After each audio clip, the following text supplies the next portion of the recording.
Adam, thanks so much for joining us here. What would you say are the benefits of working abroad against just traveling? There are so many actually, so try and rein me in Where do we start? if I go on. I would say that a working holiday is a adventurous transition into adulthood. It teaches crucial skills like responsibility, adaptability, problem solving, skills that aren't always developed either in a traditional travel or I would say a traditional academic setting as well. And actually, it provides a kind of a nice new different lane for the mind to travel in, working abroad, being a part of a new community, learning new skills and meeting new people, and actually taking and teaching those people that you're with about you and where you come from as well. Get a completely different kind of context of being somewhere new than just sort of traveling. Yeah, on a holiday, for example. Yeah, it's funny when my I talked to my daughter about this, who's now 18, and I said, "What kind of questions would you like me to ask?" And she said, "You know what I want to know is like, how is this going to help me with my career?" Of course, people are worried about that. So, what would you say if somebody said, "Well, why would I send them there when I could try and get an internship in their hometown, for example?" Yeah, so I would say that the cultural exposure and the doing the work experience in a completely literally foreign setting definitely gives you an edge in your career and your future resume. I'm a strong believer that the principles of being a high performing or productive kind of employee or really human or friend or any other role you play while you're at home is actually best learned and practiced somewhere new, somewhere Oh, abroad. interesting. You kind of I think when you do it somewhere completely new, you're free of your kind of at home identity. And one of the most common pieces of feedback I hear from people coming back from like doing a work experience, maybe it's an internship abroad, is that I really found out a lot about myself, or maybe became a different person, or a person I feel I was meant to be. And it might sound a bit cliche, especially if it's a young person saying, what benefit is there to my career? But I think that being somewhere new, taking on the challenges and kind of new perspectives and new worldviews, all while also building your career skills, is absolutely invaluable. Such an interesting point. It's funny, isn't it? Because I think that we only start to discover our own culture and our own the ways that we think when we're confronted with a different one, and it starts to make us stop, doesn't it? That certainly was the impact it had on me because it changed my life when I was working abroad. I think some people would think, well, I'd like to travel. So am I going to get stuck working for the whole time? Or No, how does yeah. that work? No, it's a huge perk of working abroad is and I would say actually the number one perk is the travel benefits and what you get to do around that work. I guess if I separate the different experiences maybe into three broad categories, it might be helpful thinking about Yeah. short-term structured work experiences or placements, for example, things like spending a summer as a camp counselor in the US. You will end up with a fixed period of work, but actually a huge part and component of that program is 30 days at the end, which is built Wow. into the visa time that is focused on you being able to go out and travel and spend all the money that you've earned over the Nice. summer. And then, yeah, I guess the second category I would maybe group it into would be more perhaps longer term, kind of flexible working holidays that might last like a year or longer. Countries like Australia, Canada, New Zealand, Japan offer visas that support that. And that often requires a little bit more independence of decision making in terms of what you're going to do and where you're going to go. But most people that do that will spend a period of time working somewhere, then a period of time traveling, then a period of time working, then a period of time traveling. And I guess thinking about again the wider benefits of a working holiday versus just a kind of backpacking trip or something like that. It's not always accessible to everyone, but to be able to afford to spend really long Sure. periods of Yes. time just traveling. And actually if you can sustain yourself by earning as you go and paying for those trips and experiences that you're going to have as a traveler by working, yeah, then it makes it more accessible. I guess the third option I would just highlight is a little bit what we were just talking about in terms of like a professional internship or work placement. It's often the thing that people jump to. I need a career experience. Yes. I need an internship that I can put on my CV. But that probably is the thing that will offer you the least flexibility in terms of seeing a different country and traveling and things like. And I don't want to say you don't have any fun because I'm sure there's lots of fun in it, but it's maybe more restrictive in terms of what else you can do. But still plenty of opportunity to travel.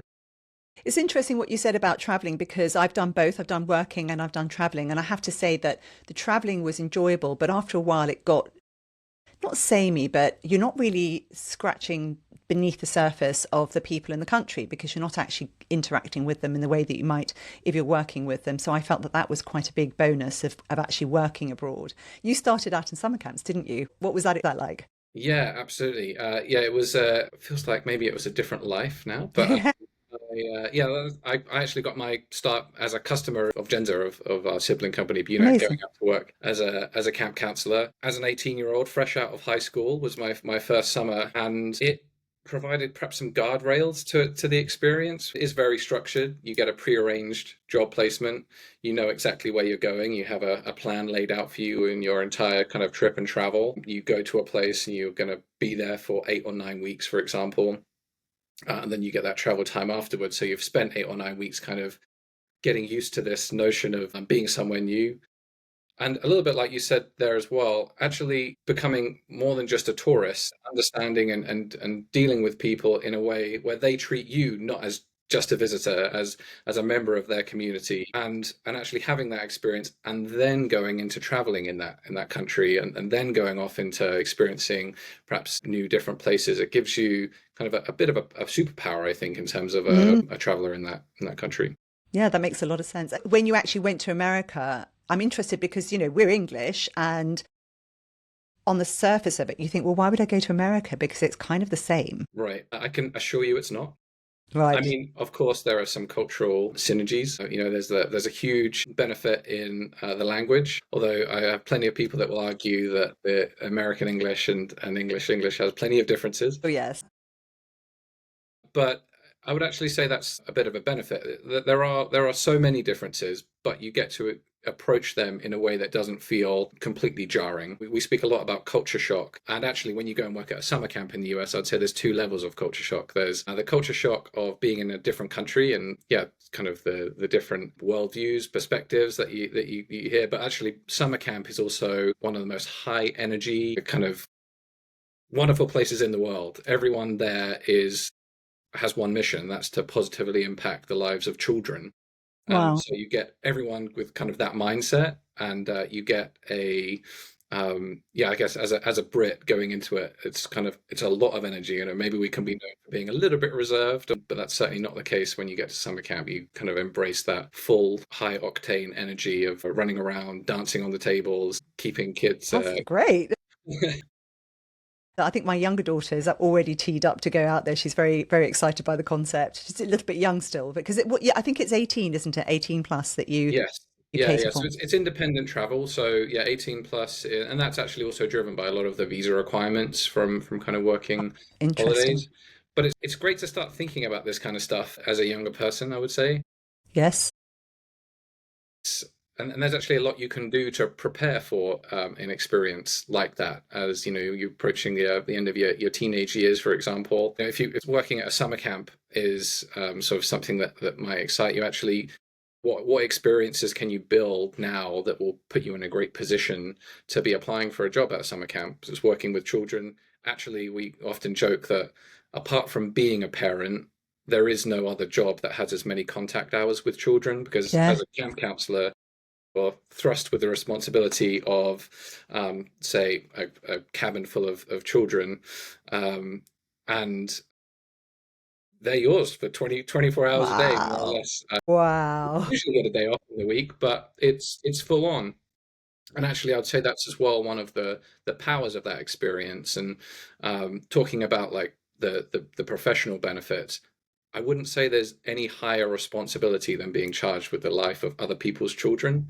And for an 18, Absolutely. 19, 20, 21 year old, that's actually a huge thing to take on. And if you can say that you've done that and you can take and transfer what you learn doing that into whatever you do next, it's a powerful thing. Yeah, I think when I was at university, I had one summer, I had a job as a social and welfare officer for people coming to our university campus. And so that's the closest approximation I'd had to that. And it was so much fun, but it was challenging. And I learned a lot about dealing with different cultures and different people's viewpoints and having to manage, disagreements. And yeah, there's a lot that goes into that that you don't sort of see if you're just peering in from the outside. So I can imagine that's building all those skills you'll need in managing in a workplace and dealing with other people and just coping with responsibility. Yeah, there's so many skills I could list as long as my arm. Like the emotional intelligence you build through it. Another thing that I think is really important, and actually I only really realized this looking back years later, that I think one of the most important skills I built from working at camp, but also like any other working holidays, is the skill to ask for help. Yes. Actually, you don't really have you have it's an undeniable kind of need that you need somebody's help when you're somewhere new and you have absolutely no idea where you need to go, or what's going on. And actually you get lots of kind of regular opportunities to ask for help in like small ways, but actually you might find yourself in a position where you need to ask for help in quite a serious way, and it's just such an important skill that you can kind of take on as well for the rest of your life, really. The book I read, The Disengaged Teen, and I interviewed the author, Dr. Rebecca Winthrop, and she said that, in terms of data they've looked at, that it's not the university you go to, it's your ability to make the most of it. And actually, one of the key things is being able to ask for help, which ties in really well with what you just said. How interesting. So what do you provide in terms of just what you offer that kids can't do on their own? I mean, can't they just apply for these things themselves? Yeah, sure. So a lot of countries that you might want to go and work in require a visa to work in them. And in order to get that visa, you often have to have sponsorship. So that's, I would say, one of the first things that we can offer is Oh, interesting. the visa sponsorship services, tongue twister. And you can't just go out and get that for some countries. You have to work with a kind of approved sponsor, and that's what we are. So for the US, for example, or the UK even, people traveling to the UK, we're a visa sponsor as well. But there are some countries that you can actually go and get the visa for yourself. I guess apart from that technical or logistical services that we might offer to remove those barriers for people to actually travel and kind of actually enter a country to work, we offer a layer of support that maybe makes the experience feel more accessible. So we have people on the ground in each of our destinations, available on 24/7 emergency lines. We have options for prearranged jobs, prearranged job placement, so you can kind of hit the ground running. We have a community of like-minded people doing exactly what you're doing as well on all of our programs. So you get the opportunity to kind of Oh, band that's together great. to take on the challenges. When I did my working holiday in Canada, I'm still great friends with the people I met when I landed there, and we ended up actually living together for the kind of pretty big period of time I was out there. Just being, it just provided a layer of comfort for me that I probably meant that I wouldn't have maybe done the experience, or I might have left within the Amazing. first few weeks, if I'm honest, because it's scary landing somewhere new. But we also often recognize that if you are somebody that does want to go off and do this by yourself in a country that you can, then you should. But we're here to help people that maybe want that little bit of extra help, making it more accessible.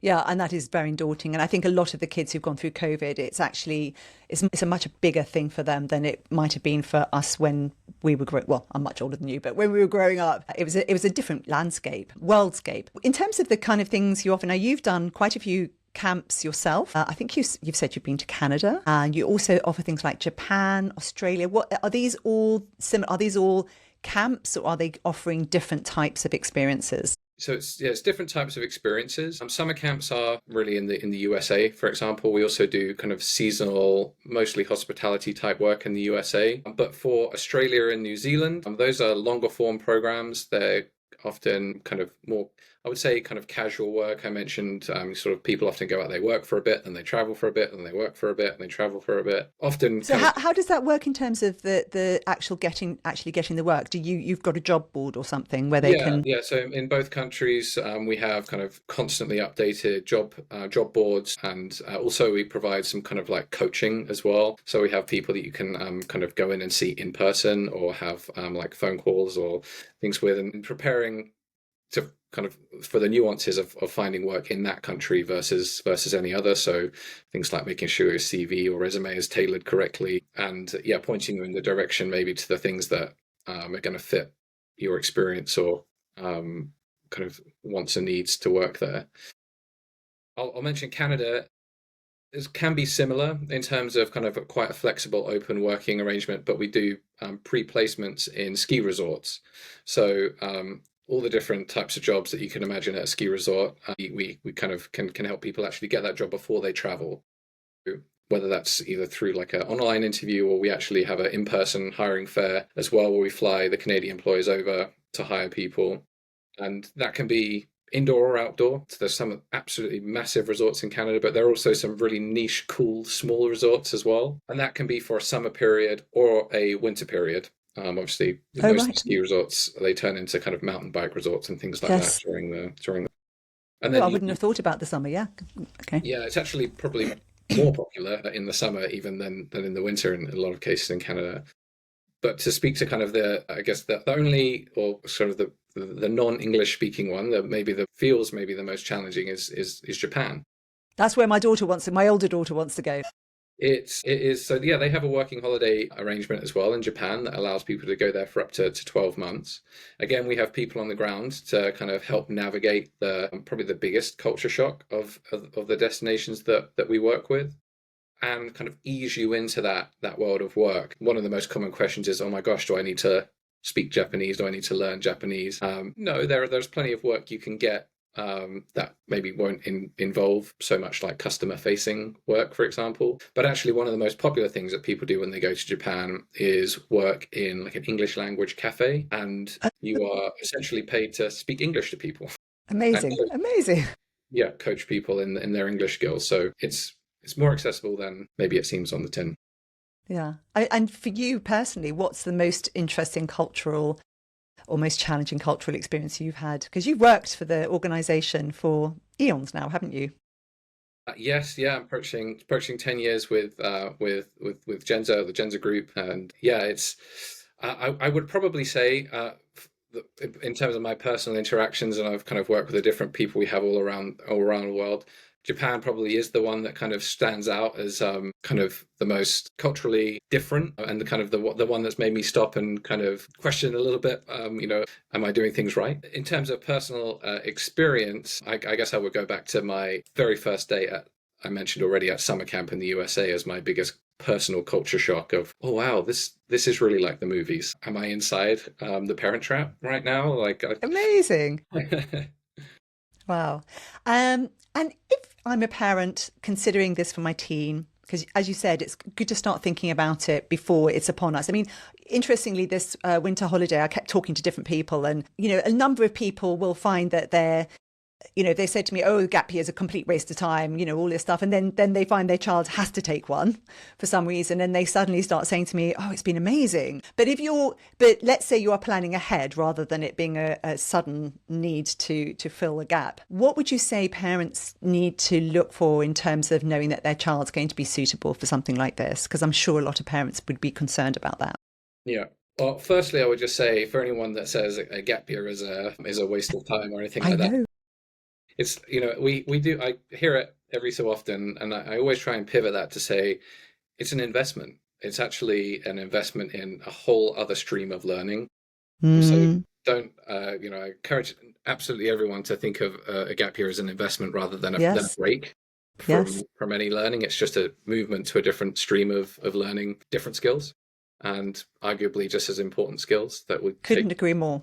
Yeah. into life. But in terms of some of the things that you can do as a parent, thinking about your children perhaps doing these experiences in the future, there are, I would say, building as many opportunities as you can to have your team practice decision making and creating kind of opportunities for perhaps like micro trips or places they can go supervised or with friends, giving them opportunities for things like, I know in the UK, like the Duke of Edinburgh award scheme and things like that for some sort of building independence, or in the US actually being a camper at a summer camp is a great way to kind of build on the skills you need to be a good traveler or independent traveler.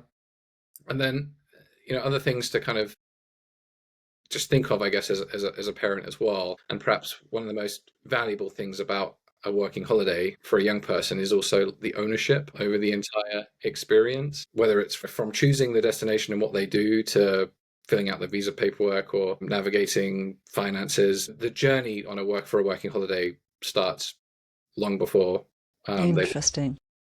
And I would say the most crucial thing you can try and do is not micromanage or kind of overbear your influence on any of it, and let it be led as much as possible by that young person. Be the greatest cheerleader that you possibly can from the sidelines, but be the person who encourages them and supports them, listens when they need it, but encourage them to take the lead.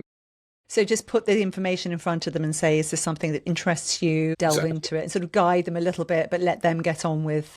Exactly. The trip that will never be a success is the trip that you're told you're going on. It has to be the one that you choose, and Yes. the thing that's going Yes. to really interest you the most. Again, they may well need some strong cheerleading, Yeah. you know getting the upfront information, but helping them make the decisions and then actually engage with the trip that they might be interested in, I would say is the most powerful thing you can do, and keep pushing them to take ownership over that themselves. And if I'm a parent who really doesn't have a huge amount of money, so I mean, it's quite hard for a lot of parents nowadays. What are the upfront costs, and can my kids earn them back? And how is this going to work? Yeah, absolutely. So there are upfront costs for all of these programs, things like visas, insurance, there's travel to think about, participation costs in each program. They are, again, going back kind of the benefits of working travel, you can offset those costs by what you're earning. Absolutely. As somebody that did it myself, I was completely self-funded. I spent my summers working as a lifeguard, earning up the money to do it. And again, I guess this might actually impact where you might decide to go and what you might decide to do. If you want to go and spend a year in Australia, for example, you might want to have a little bit more in reserve than if you were going to work at a summer camp for 8 weeks. With that, for example, you will definitely earn more than you're going to pay up front. It depends a lot on what you do while you are abroad. The other thing I would just call out is, as part of JENZA's quest to make this as accessible as possible, we also have a scholarship fund. Amazing. There's our scholarship fund, or there are other equivalent. I often encourage people to speak to their local institutions or schools or other potential funding bodies. There's a lot of opportunity for support in taking part in these types of trips. I know that in universities, for example, there's the Turing funding in the UK that can support on programs like this. But there's no getting away from it. Traveling does cost cost money. But I would say that for somebody thinking that they might not be able to afford it, I would really encourage like taking a closer look and talking to someone about it to see actually how accessible it could be.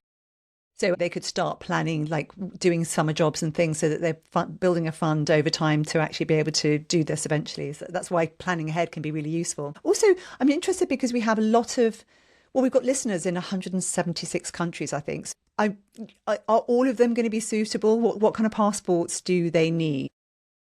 It depends on the country. Every country has different requirements in terms of passport nationalities. Probably the country that we work with that accepts the broadest range of passports is actually the UK. Interesting. So we are a visa sponsor for the UK. We sponsor young people to come and do internships in the UK, and we can accept any passport nationality at all through that program. And then the US, for example, they accept a very broad range of passports for some of their summer programs. And yeah, Australia and New Zealand, again, a broader range, but it kind of just funnels down, I would say, a little bit. So I think there's around 30 passport nationalities. I can't reel them off the top of my head. Yeah, it's definitely a part of the research process. And again, a part of actually understanding and planning, where are you going to go? What are you going to do as part of your working holiday? Finally, what would you say to parents? They're committed to this, their kids have they're going, what would be your main advice to parents? Because a lot of this program is about us parents to manage our own feelings. What would be your Absolutely. advice? Yeah, I would say take on that cheerleader role, create as much opportunity for your child to own their experience, and foster as much independence in them as you possibly can from as soon as you can. Like I said, the trip starts long before they leave home. Cheer them on, and encourage them as much as you can, and keep uh, talking about all of the broader benefits that somebody's going to have by taking part in an opportunity like a work abroad. Yeah, great tips. All great tips. Adam, absolutely brilliant. Thank you so much for joining us. If people are listening to this and thinking, oh, I need to find out more, where do they find the information? Absolutely, yeah. So it's just www.jenza. And you're on social media and things like that too, I'm sure. Yes, absolutely. Just JENZA travel, and you'll find us in all the channels. Great. I'll have the link in the podcast notes. Brilliant. Thanks so much. Thank you.